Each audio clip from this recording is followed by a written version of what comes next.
Impact of Educational Leadership. This is part 4. I'm your host, Isaiah Jerome III. Tonight, we have Professor Jeff Willey. Professor Jeff Willey is he's an executive director with the John Maxwell team, specializing in personal growth and leadership development. Professor Willey is an educational consultant, a conflict resolution trainer, mediator, with over 30 years in conflict mediation, and a former facilitator of Franklin Covey, 7 Habits of Effective People. Professor Willey currently travels, presenting high-level church, school, leadership, and personal growth workshops throughout the United States and throughout parts of West Africa. Professor Willey is married to his high school sweetheart, Pat, for over 42 years. They've been married and they have 2 daughters.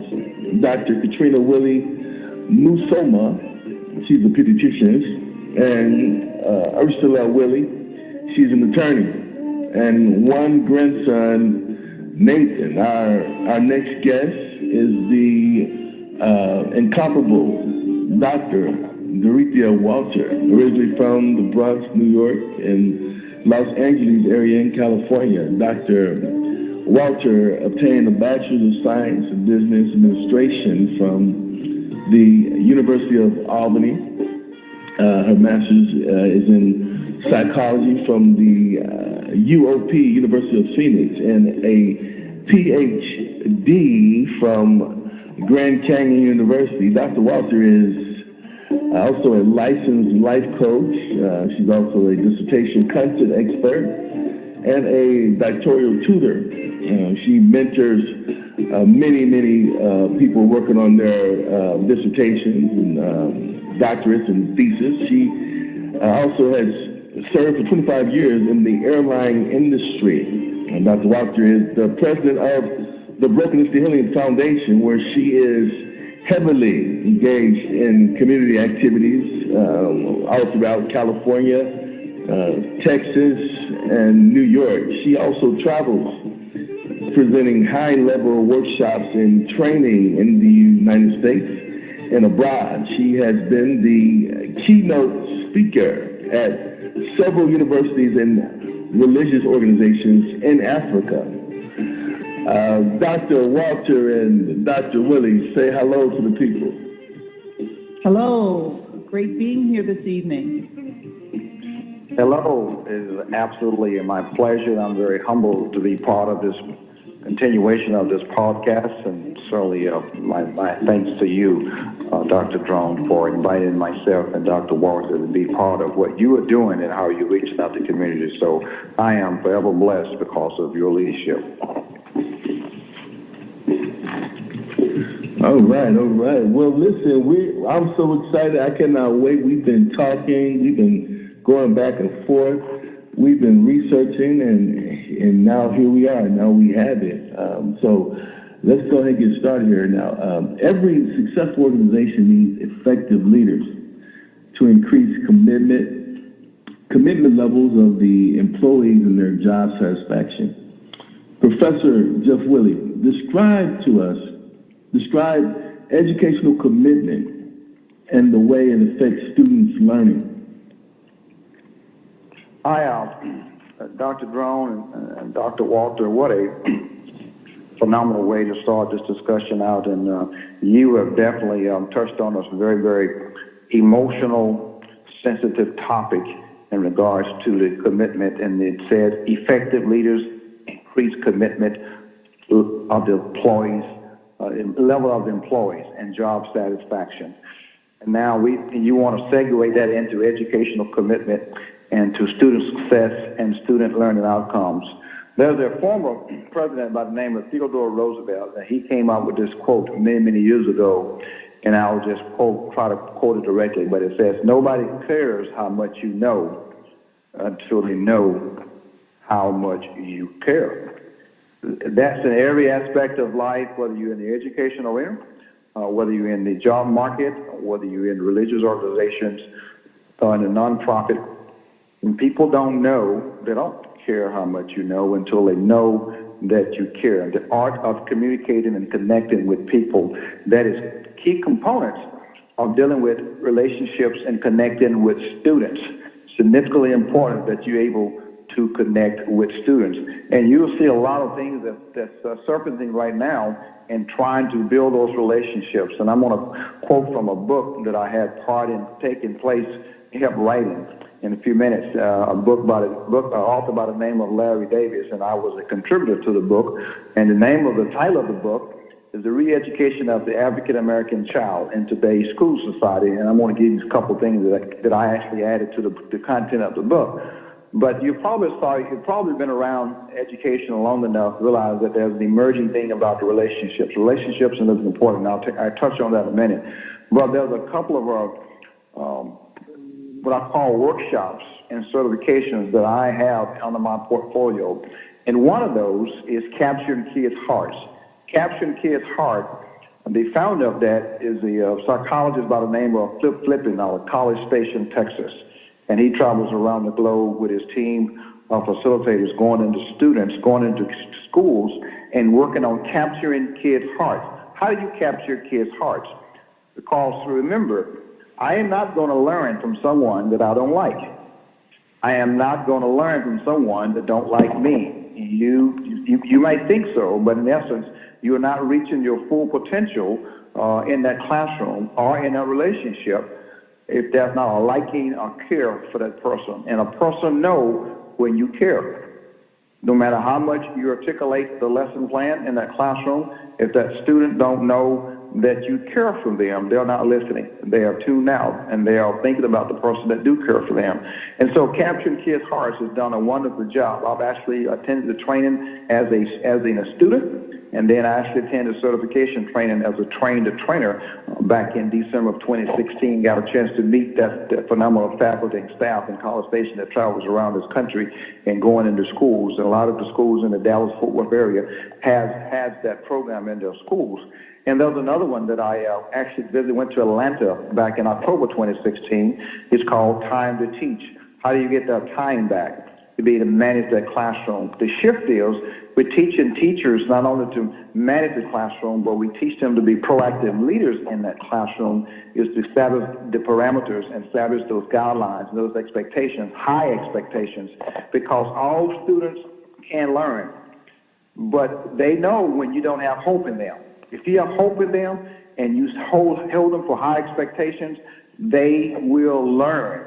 And you have to always believe that students can learn, no matter what their current situation, their social, economic challenge, their background, the current things that are going on in their home or the environment. If you build a relationship with them, you can capture their heart. You can get back that time to teach. The book that I want to talk about, it comes out of the Re-Education of the African American Child. And one of the R's that comes out, I'm going to talk about a couple of things in that, and I'm going to probably end with my words. One of the first things that come out of the R's is relationships. You have to build a relationship. Get to know your students. You want to spend a couple of days not on lecture. You want to get the relationship connected first. Maslow hierarchy of needs. You want to work on Maslow before you deal with the taxonomy, because that relationship, Maslow was about relationships and knowing that person. So you got to build those relationships. You got to recognize that person as a human being and respect them, and also set a parameter of responsibility. In other words, empowerment and trust.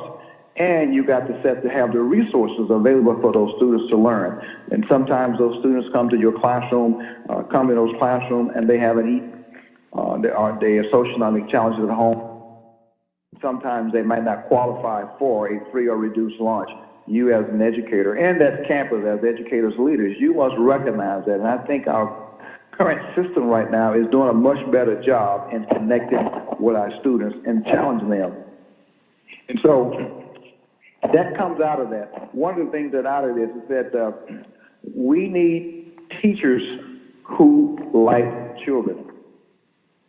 Now, you would think that would be automatic. That would be automatic. But let me tell you, that's not automatic. We need teachers who like children. There are some educators that do not like children. And that's part of their rite of passage. That's a legacy in their family. Their grandmother, grandfather were educators. Their parents were educators, and they thought this was the thing that was right for me. So I became educators. And so this is part of my education, abstract from my education philosophy that I have. Is written in this book, and I have it as well, part of my education philosophy. Connecting with students is a major part of student learnings. Connecting with students will open them up to believe and receive. Once students know you care, I have credibility, or you have credibility. See, sometimes students may be required to take my class. They don't mean they desire to be in my class if I haven't connected with them. And then once I connect with those students, the paradigm takes place. Student achievement increases. Educators must set those high expectations and model and reinforce those expectations in a positive manner, not in a negative manner. Everything reinforcement can be, must be positive, because if you reinforce it in a negative way, you are disenfranchising that young man or woman. So the relationship must be positive. It has to be positive. You can tell a son or daughter or a young person in your room to correct their behavior in a very, very positive way. It takes practice. It takes a commitment to loving your children. It takes a commitment on those educational leaders, loving those teachers, and it can be reinforced, and it must be reinforced in a positive way. Positive is everlasting. Positives change lives. Significant of positive, that should be your blood type. Be positive at all times. And so, with that being said, I will end it there, and we will go to the next question. Thank you. I hope I covered it very well. Yes, I mean, with that being said, I have to recap on, really quick, let me recap on that. I love the way you connected students with a foundation or a movement called Capturing Kids' Hearts. What's it called? Capturing Kids' Hearts. Capturing Kids' Hearts. Yeah, that's awesome, because kids must know that you care. And, you know, I know you mentioned Maslow. I'm not going to go off into that. But, you know, connecting with students is something that, you know, the political gurus have failed to do. And there's a further complication in adversarial political systems for instance, Barack Obama, you know, he caught on to that, you know, with the Yes We Can movement. And I don't know if he came up with that slogan or not, but he in fact used it, and it was successful for his campaign in his first term. Office, by virtue of party support, and then you know, they end up giving the community back those demands that they need as far as their interests, like in the community and things that you were talking about in the classroom and how we teach.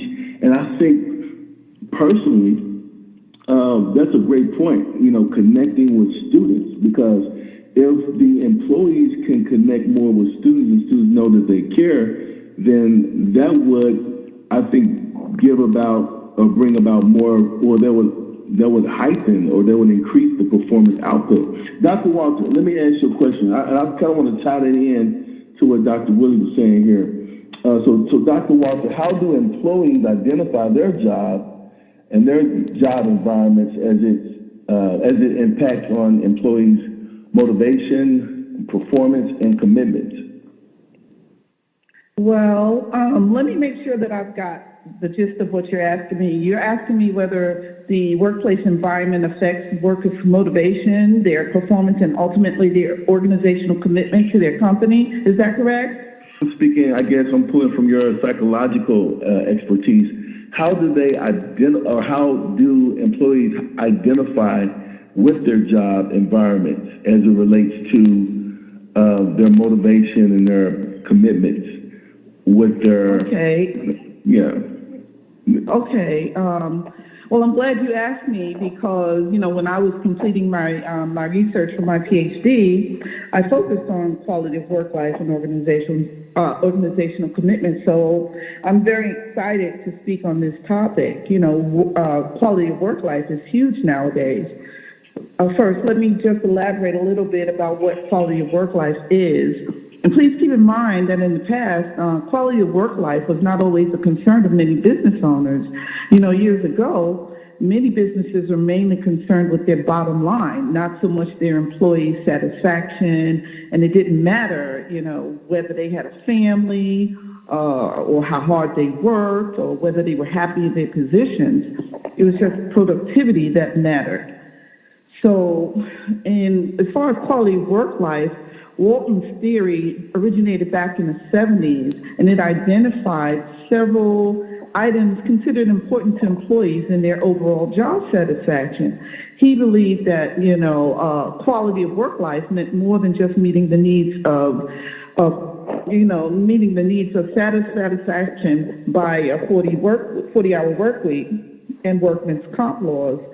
And for time's sake, I'm only going to mention a few which I believe are relevant today, such as adequate and fair compensation, a safe and healthy work environment, the development of human capacities, and growth and security. But that was then.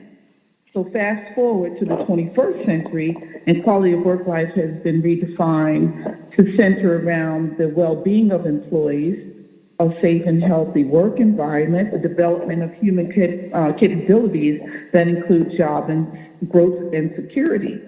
The definition, you know, has changed somewhat and redefined as an attempt to encourage working in an environment that maintains and upholds fulfillment by affording employees with rewards, job security, opportunities for growth. And here, I believe, Isaiah, the operative word here is fulfillment, meaning can the organization fulfill the employee's every need? Nowadays, fulfillment can make for happy employees. Many organizations today are diligently trying to achieve that delicate blend of work life and home life for their employees. They've come up with pretty effective quality of work life programs that are truly based on the working environments of employees and their employees. Here's the thing. Business owners have finally come to realize that a relationship between worker satisfaction and productivity and dissatisfaction and no productivity, they actually exist. They finally realized that in order to maintain or to improve productivity in the workplace, they must have what we refer to as happy employees, which leads me now to organizational commitment as a result of positive work environments. And as far as organizational commitment is concerned, however, an employee's organizational commitment may be based on many factors. These factors are very personal to each and every organization and its workplace environment. That would go for you, for me, for Professor Willie, or whatever. One theory that I examined when I was completing my own research in this arena was Porter et al.'s satisfaction to commitment mediation model that was penned in 1974. And OC was defined as, or organizational commitment was defined as the strength of an individual's identification with and involvement in a particular organization, and it was based on three factors. The first factor was a strong belief in and acceptance of the organization's goals and values. The second one was a willingness to exert considerable effort on behalf of the organization. And the third one was a definite desire to maintain organizational membership, or in other words, if they wanted to stay with the organization, they would do everything within their realm in order to survive and to stay in that organization. Therefore, what I would say is organizational commitment was largely based on the employee's perception, which related to their own personal quality of work life. So in closing, to answer your question as far as quality of work life and organizational commitment are concerned, what I've amassed is that if a goal of the organization is to be successful, then the corporation must realize that it is necessary to emphasize job satisfaction because it could in turn affect turnover and productivity. Basically, what I think is quality of work life does in fact affect employees' organizational commitment. There's a definite relationship between the two, which I proved in my study. So I hope you found this interesting topic for you. I was calling the wow. Yes, please, because I got something to say too. Go ahead. Man, my goodness, Dr. Rita, you just had me on the edge of my seat. I kid you not. Ma'am, I got some notes here as well. Listening to you talking, my mind was just spinning back and forth, and I became a visionary of seeing organizations that I've been associated with, and organizations that I've actually trained, and listen to all those things about job satisfaction and relationships. And one of the key things I heard about all of this, it was that R word, that relationship. That seemed to be a common thread of everything that I heard from you, and just about everything that I've said, everything that you have said. I'm picking up this common thread. Is the R word, that's relationship, and that relationship, exactly, major key component and understanding. You know, I think Stephen Covey, one of his statements, he said, "Seek first to understand and still be understood," which is one of his 7 habits. Listen to understand other people. So that's what I picked out of that, because each of us are different. And as an employer, it's responsible to meet me, not to meet we are all not in the same basket. We are all individuals, and I heard that all word. So that's my follow up, and I thank you for that. That was so enlightening. Well, thank you. And I can continue your thoughts. You know what I mean? Yeah. But when you start talking about happy employees, you start talking about the factors in the workplace environment, and you start talking about models that they have used, that work and that don't work. And the first thing that came to me was a SWOT analysis, and that's, the strengths, the weaknesses, opportunities, trends, and threats. And I was like, okay, so now that has to be tied into the quality work life, right? As it relates to vision, okay? As it relates to competence, and as it relates to confidence. Because vision, just backtracking here real quick, every leader has to have vision. They got to know where they're going, right? And with the vision, they have to manage, right, people's competency, meaning their gifts, right, and their intellect or their intelligence. What is this person gifted at doing? What is this person intelligent doing? And then getting those people to train each other. You're gifted in doing this right here, and this person is kind of weak in this area. So these models have to come in place to strengthen or tighten the loose ends. Am I making sense? Yes. When I'm connecting what you're saying, Isaiah, that each one of us have our lane. And it's up to the employer to know what our lanes are. I need to work in my strength zone, not in my weak zone. My most productivity is going to take place in my strength zone.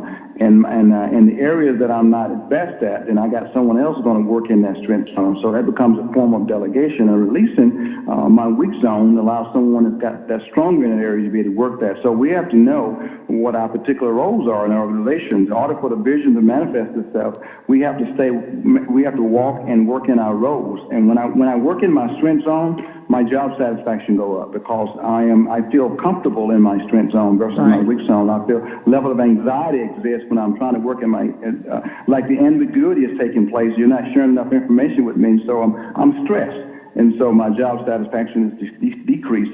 And once I'm confident, along with competence, I'm in my strength zone, so my job satisfaction and my productivity goes up. Exactly. That's hot.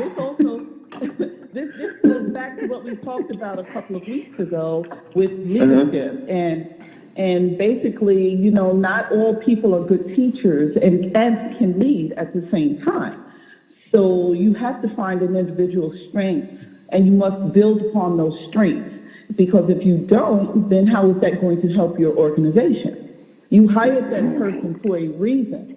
So what quality was it that I saw in that individual when I hired that individual? Maybe I'm not allowing them to spread their wings, if you know what I mean. So it depends on the leadership as well. That was so good, and that brings, with that being said, that brings us to our next question, and this is like tied in, I think, really. Oh my goodness. It's a tight knit, sir. It's a tight knit. Actually, since you sound so excited, I'm gonna ask you the next question, here, Professor Willie. What are the major what are the major issues you've seen emerging in educational leadership practices in order to improve human society as a whole? Okay, and I got 5, and I'm going to read you the preempted paragraph, and then I'll get into my 5 that talks about that, and it's just going to just exaggerate on what Dr. Walter has said. It's just going to highlight what we've all, this is kind of a culmination. It might not be the end, but it's certainly all tied in together. And it talks about this, and this part of my leadership philosophy. If you want to look at it, Jeff Willie's leadership philosophy. Whether you are a leader in your home, and see, that's Dr. Tony Evans made a profound statement. I don't know if you're familiar with Dr. Tony Evans. He's a local pastor here at the radio broadcaster, and just a phenomenal man. And said, if you want better nations, if you want a better world, with better nations, I'm paraphrasing, of course, with better states, populated, better cities, better neighborhoods, better churches and schools, better families, and then I must become a better person. And I paraphrase that. I have to go and pull it out, but I must become a better person. And I can say we collectively, but still, I need to look in the mirror and say, I need to become a better person. So it goes to my leadership philosophy. When I'm a leader in my home, my school, my church, or my business, my leadership is not about me. My leadership is to service to mankind, a calling larger than me. I sacrifice my leadership for the needs of others. I accept responsibility for my actions and make no excuses for my shortcomings. I seek and obtain personal and professional knowledge and skills, and continue to enhance those skills in my particular field of studies. See, I can't add value to others unless I'm adding value to myself. And so here are my 5. Leaders are people-focused. Leaders are visionaries. Leaders fosters a growth mindset environment. Leaders encourage rewards and risk-taking. Leaders respect and develop a productive relationship with each member of their team. Great leaders know the way, and great leaders show the way. And that's my summation. That's Jeff Willie's leadership philosophy. That's what I focus on consistently, intentionally, and try to employ that and apply that daily, is to add value to others as I add value to myself. And emerging right now, especially with working with my educational leaders, with my educational leaders, and I am trying to shift that paradigm because most educational leaders operate autonomously.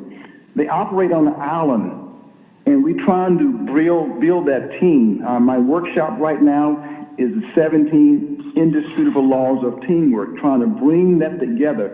They cannot operate. There's no such thing as an I in team. One cannot accomplish greatness. We can only accomplish greatness. And that's emerging right now. If you look at some of the other things that educational leaders are doing, that's what they're coming together and trying to understand that because of the value of our community and the value of our leaders, which are our children. I don't like saying the children are the leaders of tomorrow. The children are the leaders of today, because tomorrow is not promised. We only hope for tomorrow. So we have to be empowering them to make decisions, to take risks today. That's Jeff Willie's education philosophy. That's what I see emerging. That's what I'm out there promoting through my John Maxwell and leadership development. That's when I go into churches. That's what I'm focusing on. I'm teaching those leaders to grow leaders, not to grow followers, to grow leaders.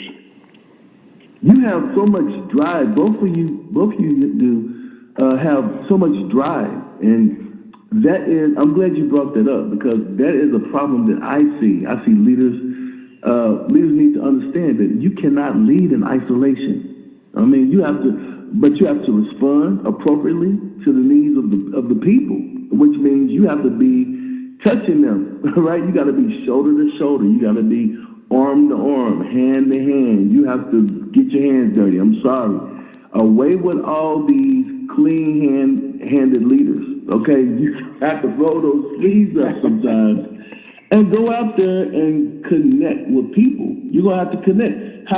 Because they know if you're authentic, they know if you care about them. That goes back to what you're saying. People know that you care by when you get involved. When you get involved, then they know that you care. And this is how you serve mankind, right? By caring and getting involved and actually, hand to hand. And I love what you said, leaders are people focused. Because I believe hospitality is a gift. I believe generosity is a gift. Okay? And whenever you use those gifts, okay, there is a reward.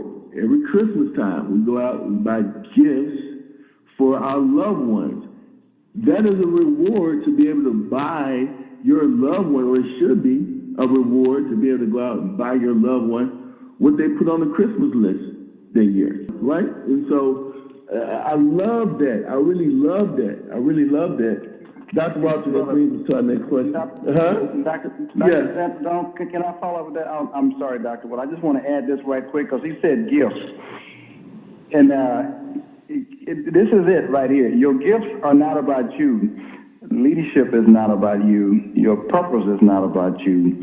A life of significance is about serving those who need your gifts, your leadership, and your purpose.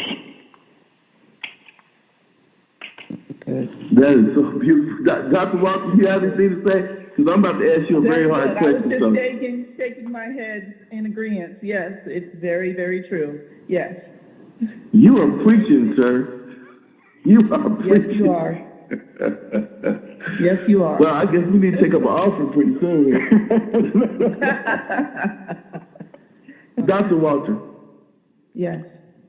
That brings us to my next question. Okay. How is organizational commitment? Because I know that's one of your major fortes. And so, how is educational commitment for educators affected by? You ready for this?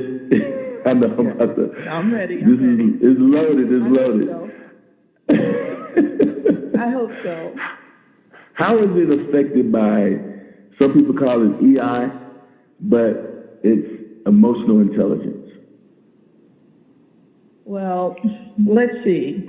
Emotional intelligence is, let me put it this way. It's how well an individual recognizes and monitors his or her own emotions as well as the emotion of others. Okay, let me try to explain that. So fundamentally speaking, emotional intelligence influences his or her motivation and behavior, and this includes like 4 key elements, such as that individual's self-awareness, that individual's self-management, social skills, and relationship management. Okay, as far as, the field of education is in the business of educating our young. Okay, they're essential for shaping their future. And so, with that being said, the young who we educate today are our future leaders of tomorrow. Does that make sense? I think so. Okay, so in the grand scheme of things, teachers are crucial to us in every way possible. That includes starting from parents as teachers in the home, pastors or deacons and mentors as teachers in the church, teachers and counselors in the schools. This also includes teachers in the community and within the neighborhood.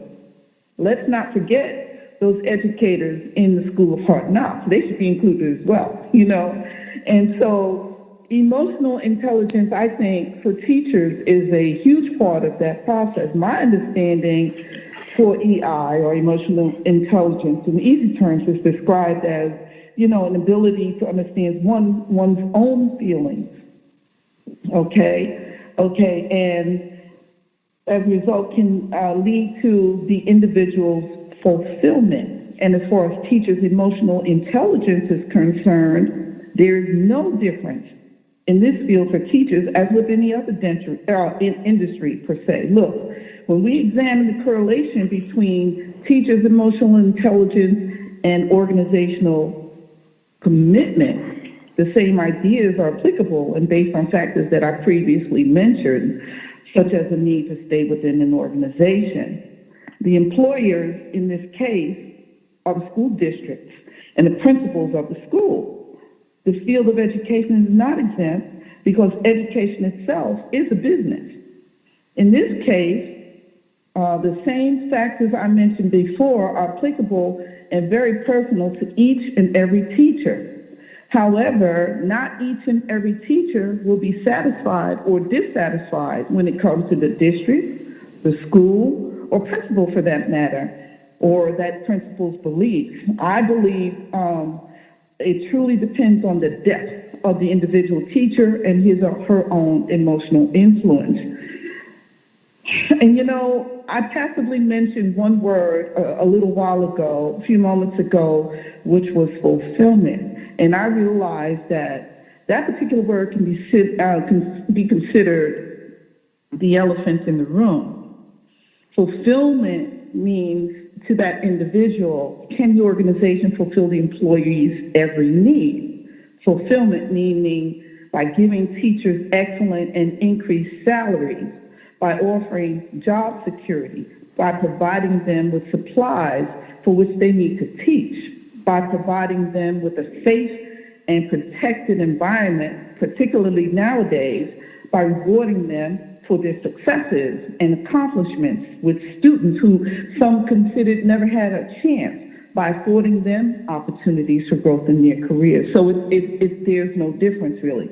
My friends, let me say, nowadays, fulfillment can make for happy employees. We're going back to happy employees now. It's personal to them, meaning that that teacher make a difference in at least one child's life. If yes, then it's possible that educator's emotional intelligence has been satisfied, thus leading to organizational commitment. Okay? So organizational commitment, therefore, is largely based on employees' perception, which relates to their own quality of work life. That, I believe, Dr. Isaiah, that's the answer for organizational commitment for educators. So in closing, to answer your question as far as emotional intelligence and organizational commitment are concerned, is that if a goal of the corporation is to be successful, then the educational system must realize that it is necessary for an emphasis to be placed directly on the teacher's job satisfaction, because it could turn, in fact, it can in effect turnover and productivity. And that's all I have to say about that. I hope that was so interesting. That was interesting, but it also was enlightening, because you know why I say that? It's another form of educational leadership. I mean, it's like we're in the ring here, and it's like, one glove says, my left glove says educational, and my right glove says leadership, and it's like, boom, education, boom, leadership, educational leadership, and that really knocked me out the ring. Yeah, and so that really knocked me out the ring, because, right, and it's like, because we come from the school of hard knocks when it comes to education, because now our kids have been so dummied down, right, by technology. And I know we talked about this last week, how you measure education with technology in the mix, where you got to do assessments, but also with that, you have to, some researchers have even quoted some of the researchers, that they've suggested that now it takes kids, now I'm not trying to offend anybody, but it says it takes kids like 70 iterations of telling them the same thing in repetition before they actually understand it. So if you're telling a kid to, example, put up your phones, it could take up to 70 times before they get it and they actually put up their phones. So that helps us out, right, as far as being educators, because, hey, I'm not gonna flip my top until the 70th time, right? So I know I got 70 times before I just get totally frustrated and say, hey, put up your phone, right? Because I know now, because of technology, right, because of cell phones, it takes them a longer time to understand. Right. There's a couple of things I like to share with what Dr. Walter said in regards to that satisfaction and educational commitment. And I'm not sure exactly who came up with this quote. I have to go back and dig it out, but it just came to my mind while she was talking. And it said, if you don't feed the teachers, they will eat the kids. That's almost like growing up in New York. You get eaten, or you eat, or you get eaten alive. Yes, you get eaten alive, and that meaning is that the educators, those leaders, must take care of those teachers. Those teachers are at the front line every day, and those parents are not keeping their best kids at home. They're sending to school what they have. And those teachers need to be supported, need to be cared for, and that leader, or that campus leader, must be responsible for taking care of that, for those teachers to take care of those students. That's got to be that connection. That's got to be the focus. My job as an educational leader and leader on that campus is to be to take care. And you've heard this before, too. The customer knows best. The customer is always right. You've heard that in businesses. And sometimes whatever the customer says, you've probably heard that before. But guess what? If you don't take care of that cash register, if you don't take care of that greeter at the front door, if you don't take care of that person that's stocking the aisle or helping you try on that pair of shoes, if you don't take care of those people and you're concerned about your bottom line, you won't have a bottom line until you take care of those people. Exactly. Yeah. So, so that's where I take on that. I really look at those levels of serving people. You have to serve that person. I have to serve my client and my employees, and so they can serve the customer. Because if they're happy, and they're gonna smile when a customer walks in the door. Exactly. That is so true. Mm-hmm. That is so true. Very true. Well, with that being said, what are your takeaways? Because apparently time has slipped past us and we're out of time. So who wants to go first? Who wants to go? No, that was excellent. Who wants to go first? Would you like to, Doctor? I can go first, Dr. Walter, if you don't mind. No, you can go ahead. Yes, Dr. Drone, you said that one of the things I've noticed about what we do, and just being able to listen to Dr. Walter, we are very passionate about what we do, and I'm passionate about what our subject is. And it's not about us. We are passionate about it because we want to use it to serve others. People connection and relationship. That's why we are passionate about what we do. That's why we have so much energy. That's why I get excited about what I do and get really enthusiastic about this panel to be able to share what's on my heart, because I do. My focus is that other folks is going to listen to this and they will be blessed by it, and they will be changed by it, and they'll become better. If I can impact one person, I'm good. I'm okay. I want to impact a lot, but I'm certainly, if I can change one, and then one may be to set 1,000 to flight. And that's where I am with them. So Dr. Walter, Dr. Drone, I really appreciate you guys allowing me, and we appreciate you. Part of this. Oh, I definitely appreciate you. Definitely. Yeah, we both appreciate both of you guys as well, and you are excited. I remember you've been calling me off the hook here, Professor Willie, and I've been like, okay, that's Professor Willie. I'm just kidding. Dr. Walter, what are your takeaways from tonight? Are you talking to me? I'm sorry, I didn't hear that. Yes, Dr. Walter, what's your takeaway for tonight?